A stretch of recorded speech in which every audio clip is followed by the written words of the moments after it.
les plus grands défis, ça va être de rallier ensemble toutes.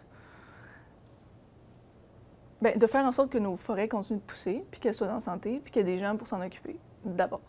Donc, faire en sorte que les gens continuent d'aller en foresterie, qu'ils fassent leurs études là-dedans, mais aussi, tu sais, là, on a des épidémies de tordeuses, de bourgeons de l'épinette sur la Côte-Nord ou ailleurs dans d'autres régions.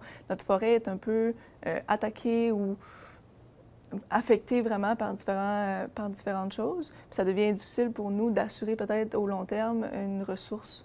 Puis aussi de bien s'entendre avec tout le monde, le chasseur, pêcheur, villégiateur, les communautés autochtones. Ça va être ça la difficulté, mais c'est une belle difficulté parce qu'il faut en arriver à ça, parce que tout le monde s'entende ensemble puis que tout fonctionne bien. Mais c'est une difficulté parce que ça se fait pas facilement. Mais il va falloir qu'on en arrive à ça. Mais je pense que les années passent, puis on essaie de plus en plus de trouver des façons d'arriver à ça, puis d'inclure tout le monde, puis de faire en sorte que tout le monde soit content, puis de continuer d'avoir une forêt en santé. C'est juste que c'est pas facile.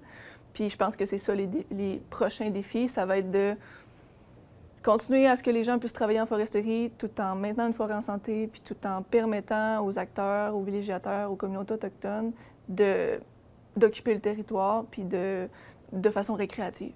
Donc, c'est beaucoup de choses à rallier ensemble, mais c'est ça, je pense que c'est notre principal défi qui nous attend à venir.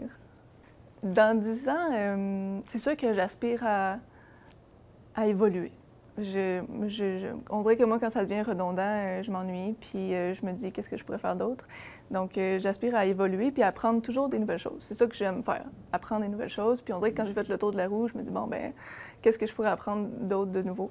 Donc, dans 10 ans, j'aimerais ça évoluer peut-être au sein de l'entreprise ou que ce soit ailleurs, mais évoluer, de pouvoir encourager aussi les femmes qui vont être dans 10 ans, qui vont commencer en foresterie, de les encourager à continuer, d'être un modèle aussi moi-même de quelque façon.